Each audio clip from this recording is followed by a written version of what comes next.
Hey, what's going on, you guys? My name is the Raptor, and welcome back to another one of my reaction videos. So today I'm going to be reacting to the new episode of Death Battle, which just came out, which is Korra from Avatar versus Storm from Marvel. I'm pretty excited for this episode. I wasn't that excited when it was first announced. We knew that Korra was coming to Death Battle Season 8. We've known that for a little bit of time now, but we didn't know who her opponent was going to be until, the episode was announced.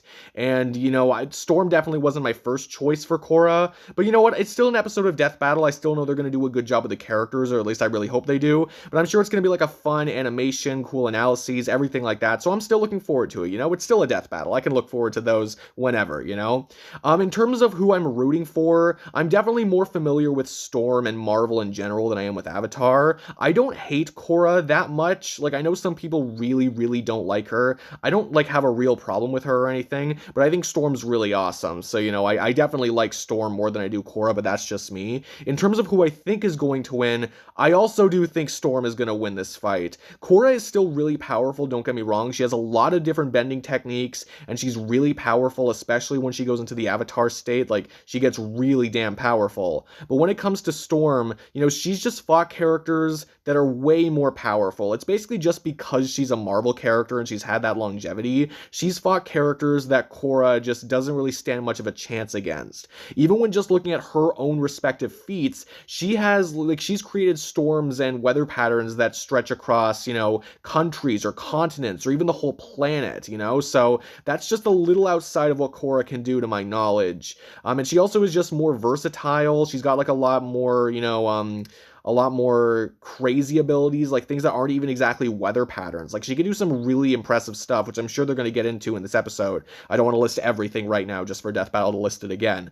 But yeah, no, it just seems like she's more deadly in general and just more powerful. The only way I can see Korra really winning is if they say Korra is this powerful, in her normal state, and with the Avatar state, because all the other avatars were this powerful, it would be a huge multiplier on her power when she goes into the Avatar state, because it would be combining all the power of all the avatars. But even then, I'm not even sure if that would be enough to save her, to be honest, even if they did go that route. But who knows, maybe they'll prove me completely wrong, maybe Korra will win. But yeah, no, in general, I'm really excited just to see what happens with this fight. Link in the description of the original video, make sure you go support the official release. And yeah, without further ado, let's get to watching.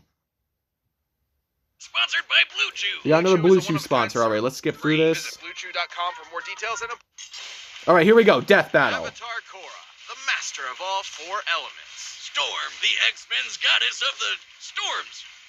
Weather. Yeah. The laws of our natural world are nothing if not tempestuous and unpredictable. Oh, X-Men. X-Men's coming back. I'm so excited.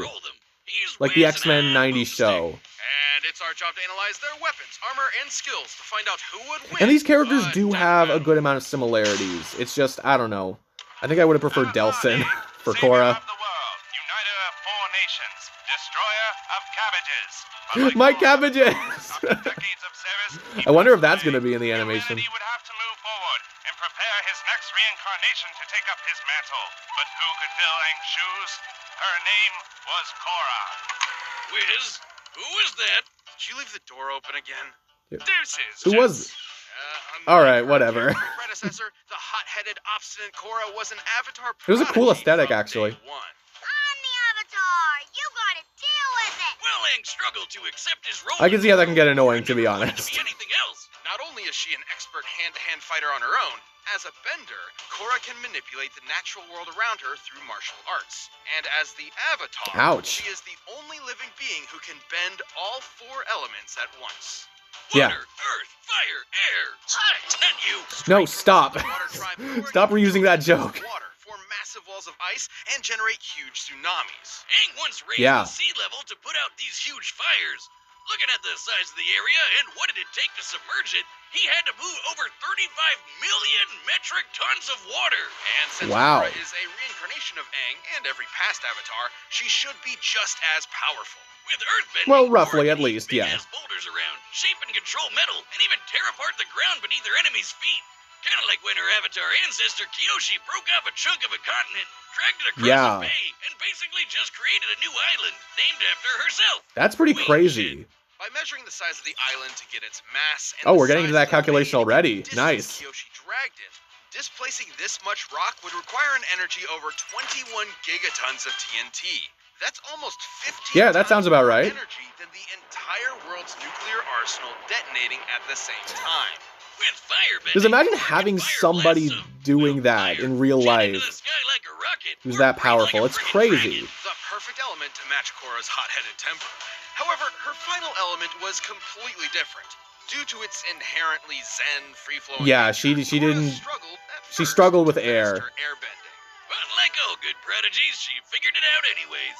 With airbending, Korra can shoot powerful gusts of wind, Prodigy, fly Mary around on Sue, tornadoes, and create whatever a you cute wanna little air say. scooter. She used this element to defeat the bloodbender Amon, who was fast enough to dodge lightning. He is not the only one. Yeah. Zuko and Iroh have caught and dodged lightning as well, and Iroh even caught one from the sky. The leader of a lightning bolt moves at 60,000 meters per second.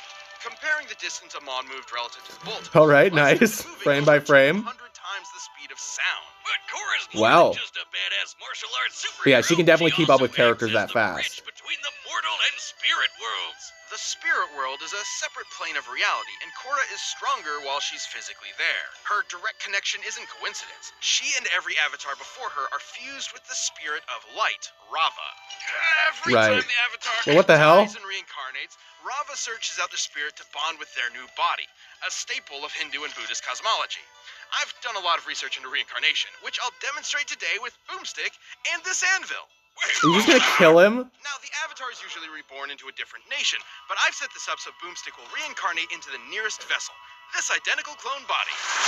No. Whiz, I feel God funny. damn it. Flying to me.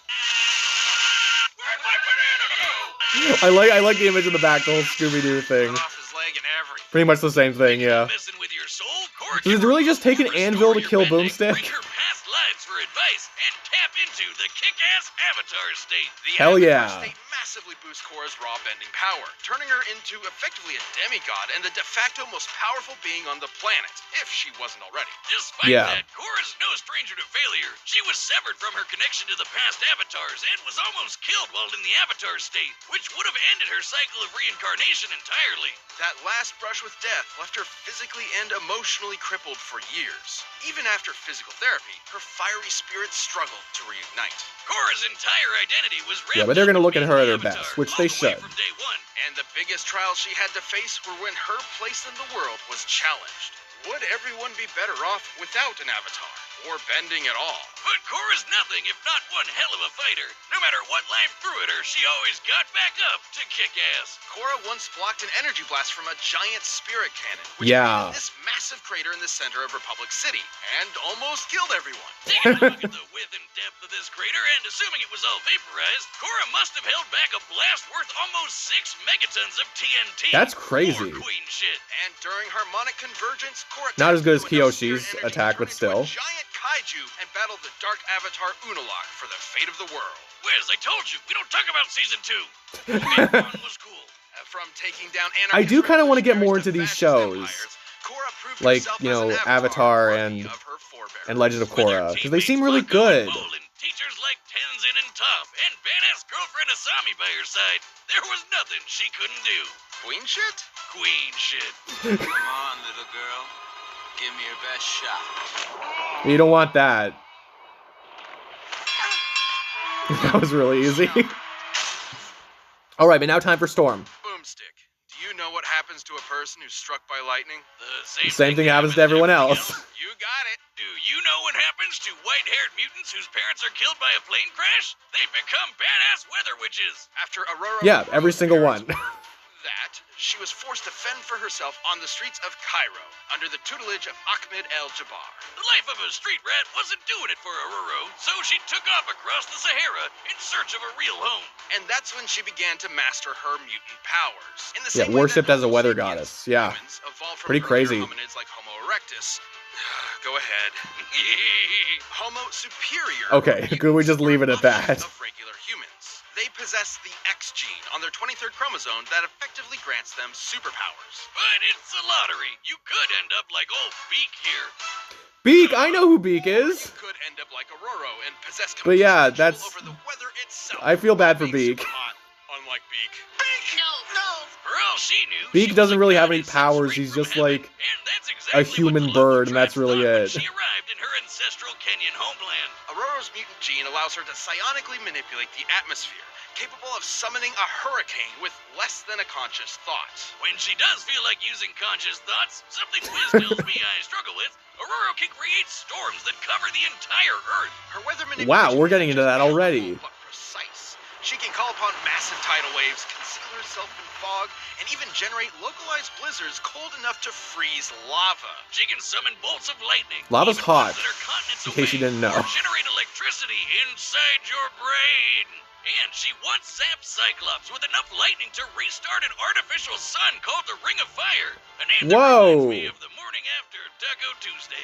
Encircling the planet An Polaris, artificial the Ring of sun, Fire but provided still. all the same energy as a regular star. But her favorite Well, there you element go. is probably wind. With it, she can blow people away with tornadoes, suck the air out of a person's lungs, Yep. and generate enough lift to fly.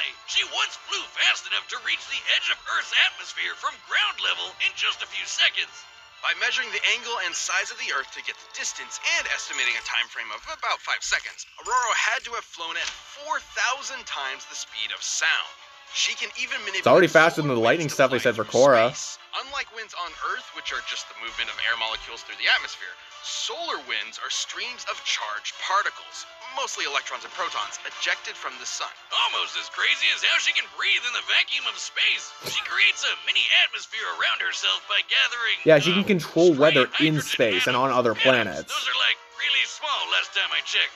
Are these writers just giving her whatever powers they want now? How is that? That's weather? comics, guys. Aurora's abilities apply Literally to any everyone. atmospheric conditions, whether they be in outer space or alternate dimensions. Yeah. Essentially, anything even remotely considered weather. Man, I wish I had crazy writers giving me random superpowers just because it's funny. That'd be awesome.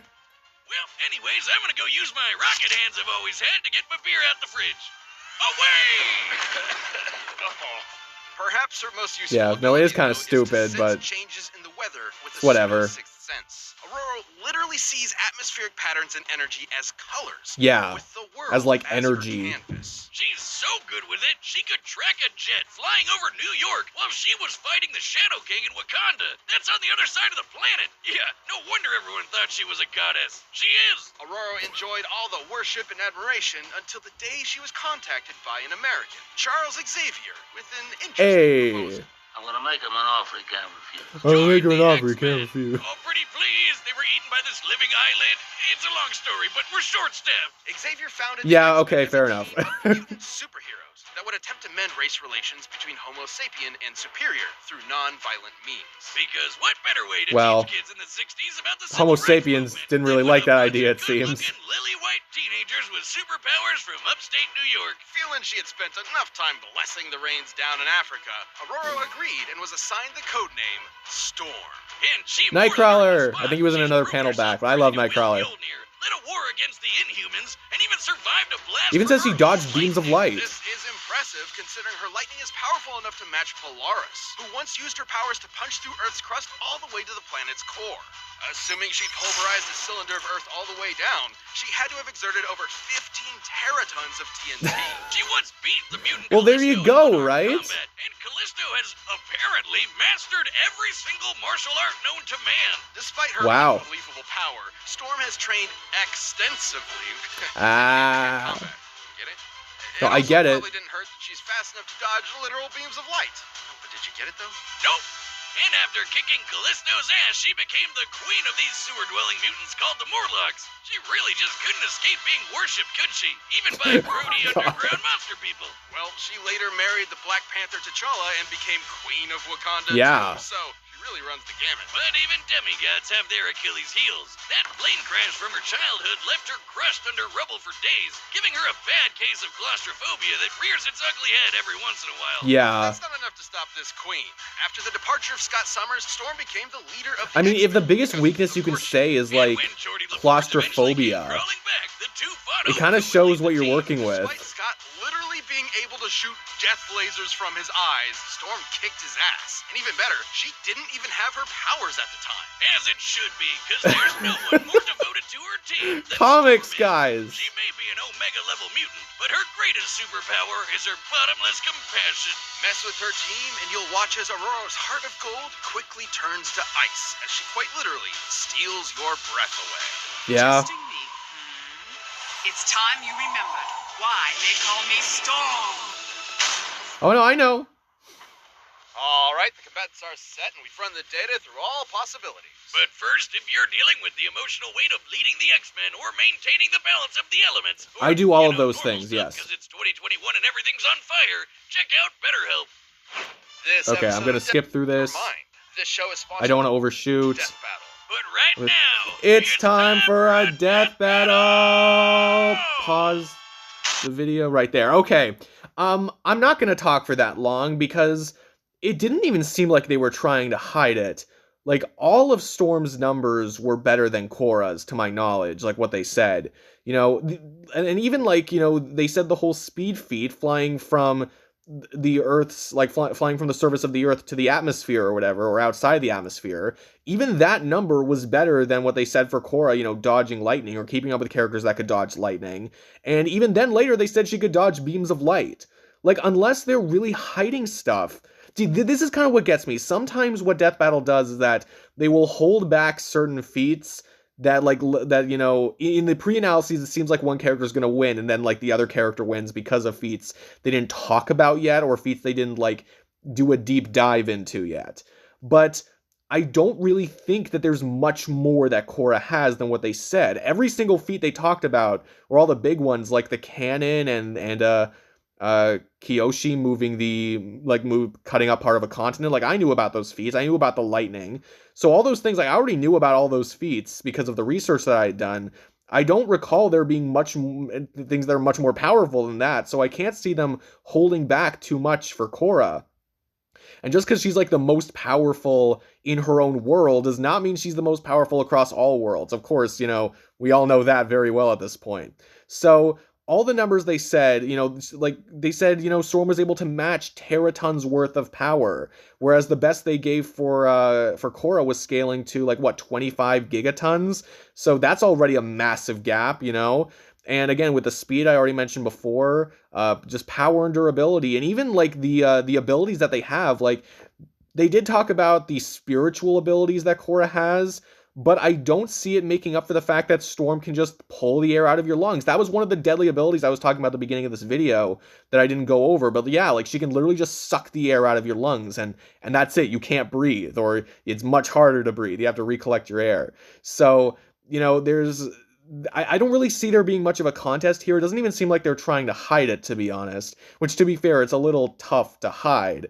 And out of the things they said, yeah, you know, even though she could create storms that, you know, that encompass the whole planet, maybe that doesn't necessarily mean that she is, you know, planet level with those feats alone. Even though she has taken on other characters that would definitely be at that level and then some.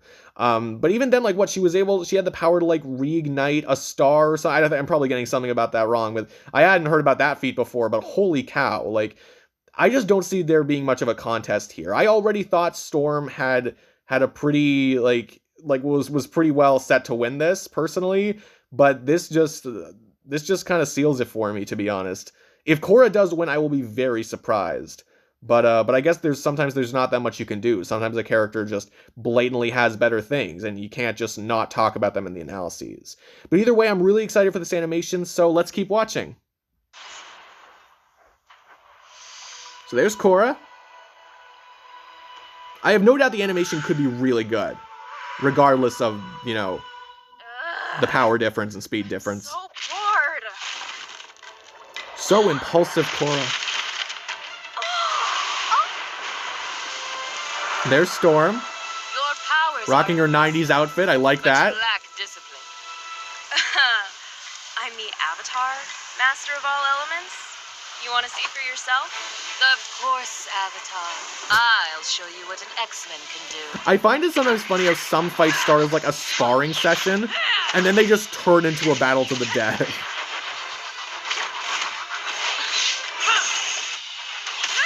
Using a lot of wind. I don't think that'll stick for too long, though. There we go, electricity. Yeah, she can avoid that at least for a bit.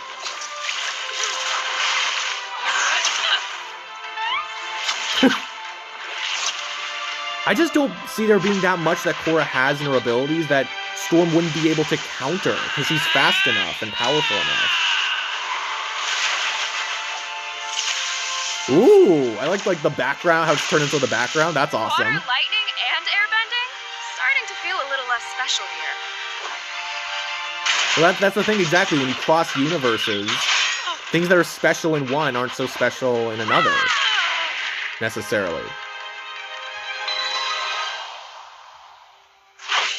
Korra's power does get boosted in this world, right? But again, I don't see there being enough proof.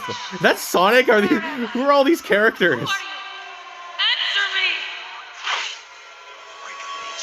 Yeah, I should stop talking. I should just watch the fight. So they're actually playing with the claustrophobia. That's interesting. Won't let you down!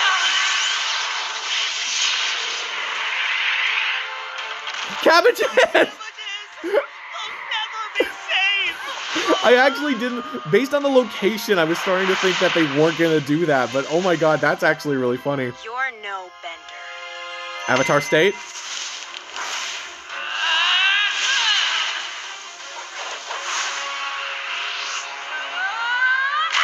Ooh.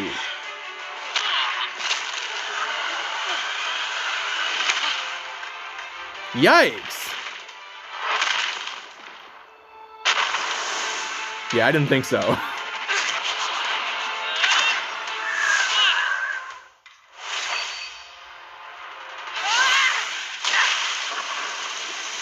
Oh, we got the water.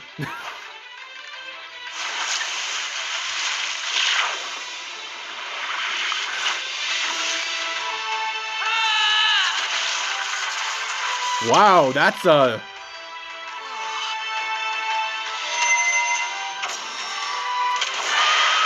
Oh my god. That's pretty cool. Honestly, with all the abilities, it is moving a little slow for my liking. But it's still really fun to watch. I know what you are, Spirit of Storms. Exactly. You have no idea who I am.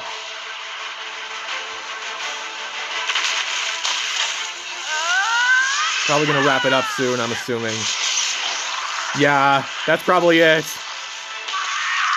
Yeah. Jeez. You fought nobly. This was bloodier than I was expecting.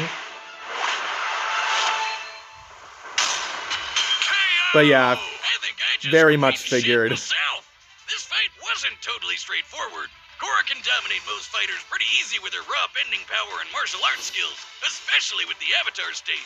Not even some of the best benders on the planet like Zahir and Korra Again, though, could in stand her up to world, best. that's the difference. However, despite Korra's awesome Avatar powers, she found herself outmatched by Storm's skill, precision, and overwhelming force. For instance, Storm's massively hypersonic flight and ability to sense and control weather across the planet meant she could always fight safely from a distance. Korra's trained Yeah. in martial arts from birth, but even if she did manage to get in close and fight hand to hand, Storm's experience with the X-Men and That's something I even defeating forgot to Lesser bring men up, she but can it's keep true. up. She's a good fighter too. Dodge lightning, Storm can dodge literal beams of light. Even just using her flight speed exiting the atmosphere, she'd still be nearly 20 times faster than Korra. Korra did have access to elements like fire and earth that Storm didn't. If she somehow found out about Storm's claustrophobia, she could theoretically trap her in some rocks to exploit it. But Storm would be more than powerful enough to just break out. Exactly. Her weapon was strong enough to match Polaris, who punched a hole in the earth all the way down to its core. Yeah, ultimately, Storm was just way more powerful. Remember that planet-sized storm she created? Well, I know clouds are lighter than air, but those are a shit ton of clouds and need a lot of work to move around. By measuring their volume and the speed Okay, at which let's they see moved, exact. the energy Storm So needed over for this 500 would be exatons? over 500 exatons of TNT. About 250 times more. Yeah, powerful exactly. than That's the Korra biggest could number they And threw out for considering her. this is the same woman who was powerful enough to reignite an artificial star. Results like that aren't outliers. Even taking the fight to the spirit world wouldn't have helped, considering Storm has manipulated alien weather from outer space and alternate dimensions. She'd have no problem adapting. She just has And counters for considering everything. Storm's powers are genetic in nature, not spiritual. Korra would not be able to depower her with energy bending. Yeah, none of Honestly, is that wasn't coming even on my the way radar. Storm I just could've ended the assumed, fight yeah, right off the definitely bat, not. Like sucking the air right out of Korra's lungs or generating a lightning storm in her brain. Korra was a tenacious. It's funny because it felt like such a long explanation, but it didn't even feel like, you know, they needed to prove that much. They just went over everything that she had, and it was a lot. Don't get bent out of shape. Korra just couldn't weather the storm. The winner is Storm. All right, well, congrats, Storm. Thanks for I watching was this rooting episode. for you. Want even more action, you should check I out was very the much season expecting it, on but HBO yeah, Max, starring all right. Jordan, Dakota Fanning, and David Tennant in a fast-paced animated series Next time, inspired right? by We're getting to the decade. next time. Madara versus Aizen? Yeah. Really excited for that. Because there's like, we knew that this fight was coming, and there was literally no way that they would have, you know, revealed the season finale before, you know, it was time to do the season finale, you know, because in case you guys didn't know, they had a trailer like way back when that showed off like a ton of the characters that were coming, like Korra and Akuma and Alucard for the second half of season 8 of Death Battle, and Madara and Aizen, or at least Aizen was teased as well. And it's like, there's no way that they would have teased it if it was the season finale. If it was the season finale, they would have waited for it. So next time will be the season finale. This is the penultimate episode. And I'm really hoping that Galactus versus Unicron is the next one, but we'll see. Anyway, I don't want to talk too much about Madara versus Aizen because it's, you know, I think it's a really interesting fight, but it's also really rather complicated. So, you know, I'll save that for a prediction video. But in terms of this episode, Korra versus Storm, it was okay. I mean, like, it was entertaining enough. It just felt like very straightforward. It kind of felt like we were all going through the motions, you know, like we go over what Korra's capable of. We go over what Storm's capable of. Storm just has it better pretty much everywhere. And then they just reiterate essentially Storm's entire analysis section at the end just to prove why she won, you know? So, again, there are some fights where you can't really hold back the mystery of who's going to win. Sometimes it is really just that one-sided, and sometimes it just works out that way. But I don't know. I feel like they could have tried a little harder to make it more interesting or something. And they did even hold back some stuff for Storm, and like they didn't even, like, you know, the calculation for the planet-wide storm, and they didn't even need to go into that calculation in order to say why Storm won, you know? Again, you know, I kind of feel like it's unfair to say all of this, because it feels like, you know, it wasn't even Death Battle's fault, you know, like, again, it's just the kind of the way that it worked out. But I don't know. It kind of makes me think, you know, why even do this episode in the first place then? But, you know, whatever. It was still enjoyable enough. I thought the animation had a lot of interesting elements to it. I was kind of expecting it to be a little more fast-paced. There were some times where it just kind of felt like, you know, I don't want to say not much was happening, because there was a lot happening all the time, but it just kind of felt like really slow, and I didn't really know, like, how to react. You know, like, I was kind of just, like, waiting for something really, like, fun and really hard-hitting to happen. And they didn't happen as often as I guess I thought they were going to. But the animation was still very well done. Like, it still had a lot of unique elements to it, a lot of literal elements, like the elemental abilities. That was really cool. The electricity for Storm. I was really intrigued by how they, you know, incorporated the claustrophobia. I thought that was really unique, really interesting. So, you know, props for that. In terms of the analyses, they were okay. Again, they were very straightforward. It was like, you know, oh yeah, Korra can do this and she can scale to this. And I do like it when they're more upfront generally, like when they're not, like, you know, trying to mislead the audience in terms of analyses or whatever. So I guess I can appreciate that. I didn't think the jokes were that good, to be honest. Like, I was smiling through some of it, but sometimes that was because of my own comments, to be honest, or sometimes I did find some jokes funny, but there were some things where I feel like they didn't really need to be in there. But, you know, it's whatever. I thought in general this was a fine episode. Probably I would still say one of the weaker ones of this season, at least in my opinion. And part of that is because of the episode idea. I think it is, like, really one-sided, and I just don't really know why they felt the need to do this episode specifically. You know, I'm sure they have their reasons. Like, I'm not saying that they chose it randomly, but still. I don't know. I think this one's fine. If you enjoyed it, though, like really enjoyed it, then I'm really happy you really enjoyed it. And I'm not saying this one's terrible or anything. I still had a lot of fun watching it. But just in comparison to the other ones in Season 8, I'd say this one is probably not as well liked by me. That was weird phrasing. But this one probably is not as... You know what? Thank you guys so much for watching. I really do appreciate it. If you enjoyed this video, be sure to give this video a like, comment your comments down below, subscribe if you could too, that would be amazing. But no matter what you guys do, thank you all so much for watching. I really do appreciate this. Again, link in the description of the original video, make sure you go check it out. But yeah, no, in general, I still thought this one was fine. I thought this episode was fine, but I thought it was just fine. You know, not amazing or anything. If you really enjoyed it, that's great. And if you didn't enjoy it as much as I did, then I'm really sorry. But still, I thought this was an okay episode. Really excited for Madara vs. Aizen, though. But yeah, that's it for me. I will see all of you guys in the next video. Peace out.